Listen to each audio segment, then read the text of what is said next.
right? Because Mario, there have been a few. Yeah, they've had a little rivalry with the Knicks. It's been a little strange. But if anything, that makes it more likable because he says something funny like, I'm going to hit him in the balls. Who says that these days? And everyone thinks that's funny. Yeah. Yeah, it is. I mean, so here's the thing. I'm looking right now at the All-Star voting, which, I mean, to me, this is absolutely hilarious. This came out yesterday. Giannis is number one in the front court. So, I mean, he is that popular. The thing that kind of gets me laugh is that the three starters in the All-Star game, three surprising stars, will be Luka Doncic, Derrick Rose, and Dwayne Wade. Yao Ming didn't make the cut this year. Surprisingly, yeah. But no, I mean, Luka Doncic is understandable because he's such a fan favorite. But Derrick Rose is number 2 now in Western Conference voting, 150,000 votes over James Harden. Derrick Rose. Well, James Harden is a very polarizing player. But Derrick Rose, think about that.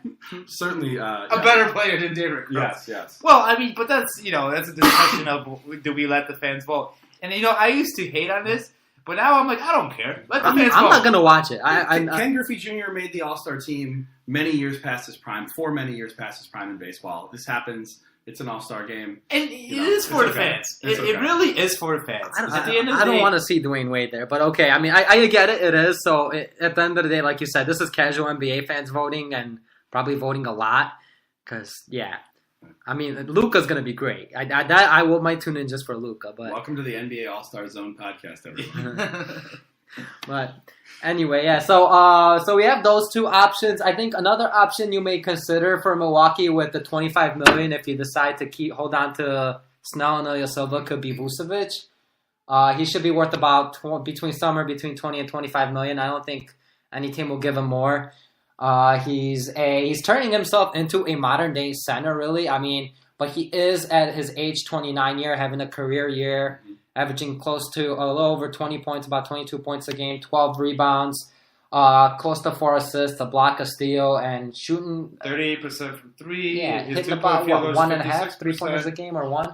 He's 1 point. He's shooting 3.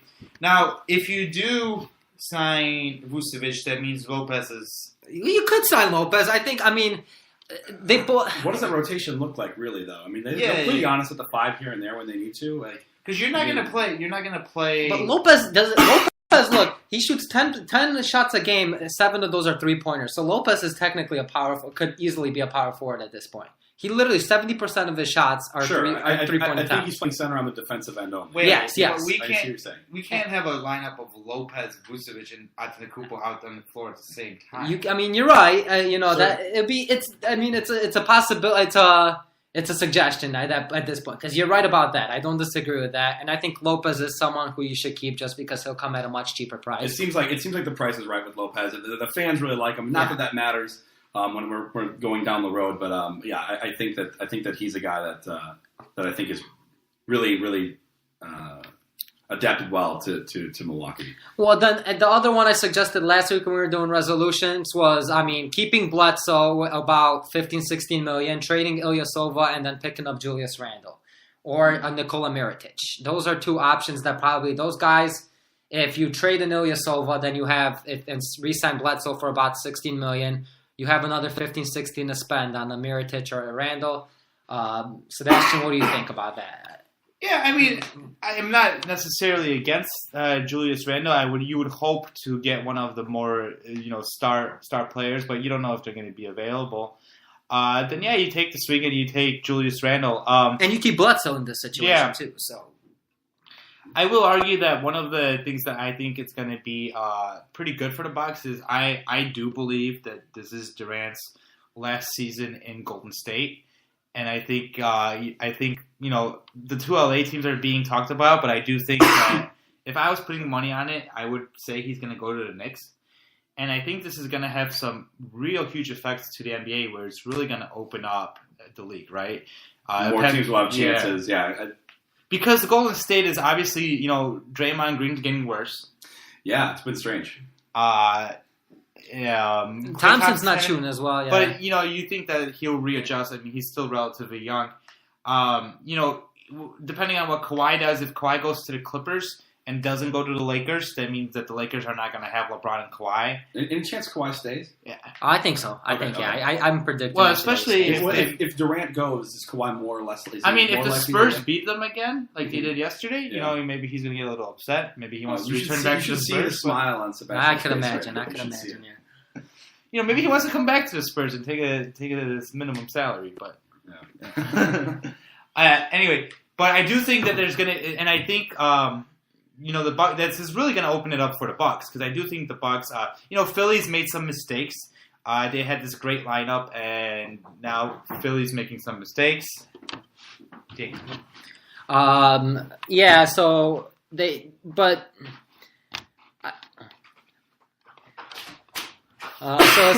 essentially, I mean, with Philly making his mistakes, well, we'll be right back. Sebastian had to finish his thought here. Trying to figure out what this thought was, but we have a package arrive. But okay, so moving on, I think with so Randall is an option there. Mirotic is an option there. I think one other option that could be is re-signing Bledsoe and still having about $10 million left over to spend on another player at this point. If you're able to re-sign Bledsoe. So $10 million is probably good enough to get you a nice, very solid bench player, which might really be the most realistic option for the Milwaukee Bucks at this point. So I think that suggesting that Marcus Morris is a player that could be available for about $9 to $10 million, and that might be the most realistic option heading this way. He's a nice stretch for someone who could complement. Really, I mean, Giannis Antetokounmpo, well, when they replace one another, he could play a little bit of small forward, too, behind Chris Middleton. So that might be the most realistic option for them if he wants to leave Boston. You have any other suggestions here, Sebastian? Or when it comes to suggestions, I don't necessarily. I was looking at the free agents who are going to be free agents next year. They're really top-heavy. I don't think they have a chance, for instance, for Kevin Durant. I think Klay Thompson's pretty much going to stay in Golden State. I mean, Klay Thompson would be a very interesting fit, and I would like it, but I don't know what the chances are of the Bucks getting Klay Thompson. Obviously, Kyrie Irving is another free agent, but again, I don't think that's not happening. Yeah. Kawhi would be an interesting option. We don't get big time free agents. In Milwaukee. We can only draft them, and I think they know that. I think that's why a team, smaller market teams, really, across all sports, really need to be very careful about how they go about acquiring talent, keeping their talent, and managing it. They obviously they're not going to be able to buy their way out of certain things or attract certain players, and so. I do have a question for you guys, though. Maybe not about keeping Giannis, but do the Bucks have a trade to make this year? I know you already talked about it on your New Year's resolution podcast, but is there a trade the Bucks should make this year if they were trying to go all in? So I guess at this point the question would be, who do you trade off the team? Right. And you don't have your picks are pretty much unavailable. I mean, you have some very future picks way down the line, but I don't think Milwaukee's willing to do that just in case they lose Giannis. Sure. Yeah. You could now. They will most likely have their first round pick this year, but you won't be able to trade that until after you select the player. Mm-hmm. And so that's not an option. So right now, I guess.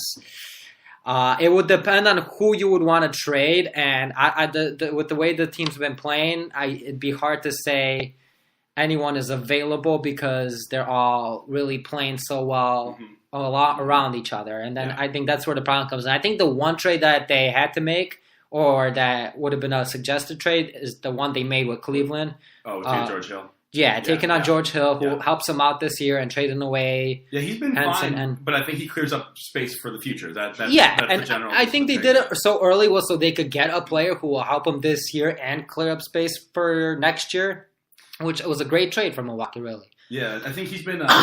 He was kind of not getting a lot of minutes at first, but he's really kind of come into his own. He's been playing some nice minutes. Off the bench, I thought he's been actually really good. Now I'm glad to hear. I wasn't so aware of the cap piece of that. That's also a pretty strategic move, so that's good. Oh yeah, very strategic. I think the one thing that they will do is keep an eye out on the buyout market once all the players who aren't get traded, all the veterans who should have gotten traded but didn't get traded. There will be probably about a handful, like 5 or 6 players who negotiate buyouts with their teams just so they could go compete for a championship. I think Sure. teams like Golden State, Denver, Milwaukee, those teams will be the ones that they most likely want to go to because of how well they're playing. I think, a few options that might be out there. I mean, Robin Lopez, I don't think he fits well there, but maybe a Wayne Ellington who could shoot the three very well. He might not be traded. Damari Carroll, who's, used to be a solid 3-and-D guy. Now he's more of a minimum 3-and-D guy, but still a 3-and-D guy. I'm trying to think of a few other names who might be available. J.R. Smith might be available for this. So there'll be players who become available the way essentially Bellinelli and Ilyasova did last year for Philadelphia. And I think that'll be the route they take at this point. Yeah, and I don't think, even as the current roster is constructed, I don't think it'd be very surprising if they made the NBA Finals. I think between them... no, I'm smiling. The Raptors... Yeah. The Raptors, you think Boston's going to get better. Now we haven't really seen it, but if they do get better, you think Boston's going to be in there. I like Philadelphia. I honestly think that the Bucks are just better than them right now. I mean, it seems to be a 14 race in the East. Not that. The Pacers just have been playing real well. They're so deep. Yeah, the Pacers are another kind of similar to Milwaukee team that they're in terms of their depth. Yeah, but they don't have a Giannis, right? No, they don't. And I think a Giannis can be the difference, right, in the East. You have the best player on the court. I mean, they went 7 with the Celtics last year, and the Bucks are significantly better this year. And it doesn't appear the Celtics are playing. Their players are definitely back. So Kyrie Irving wasn't in that series, nor was Gordon Hayward. Now, Gordon Hayward isn't playing the same. I mean, isn't the expected player that he was at Utah. Kyrie obviously is playing really well, but then, Jaylen Brown and Jason Tatum's performances have dropped a little bit. Horford's not the same player. But, the thought around the league is that they're going to become much better and they're going to, put this whole team together. I don't know if that's going to be the case. So I like Bucks' chances, and I would really like the Bucks' chances in the future if they can get a middle all-star type of player, add that to the team, and hope that the Golden State Warriors are broken up. Yeah, I think that is a very fair assessment. Like we just said, the Eastern Conference, 5-team race, but essentially I would say split that up 20% for each team in terms of their chances to make the finals. So I would actually say that the Raptors and the Bucks are the two with the biggest chances. So if I'm splitting it between them, I'm giving them to about 30%. And take away some from Philadelphia, probably. Take away some from Philly and maybe Indiana. Yeah, you're right, because even Indiana... Because Indiana just doesn't have the star power. I mean, they're kind of like the Hawks 5 years ago, right? Yeah. So that's fair to say, yeah. I think take that away. Boston, I think Hayward will be fine, so that might be another He did just have his best game of the season. I watched it. He was really good out there. He did, yeah. And he's a player that I could easily see just being fine when he gets a little more comfortable. So that's fair to say that Milwaukee, Toronto, and Boston are probably the top 3 if we have to choose. All right, Dan, do you have any more questions for us? No, that's it. Good. Thanks, guys. All right, thank you guys for listening, and any feedback will be welcomed, as well as any comments, concerns, and ideas. As always, please follow our NBA Trade Zone Instagram page. Now I've taken a little bit of hiatus from it, but we will be coming back on there. And if you have any questions, please email us at nbatradezone@gmail.com and rate and review us wherever you get your podcast. All right, thank you guys for listening. Thanks.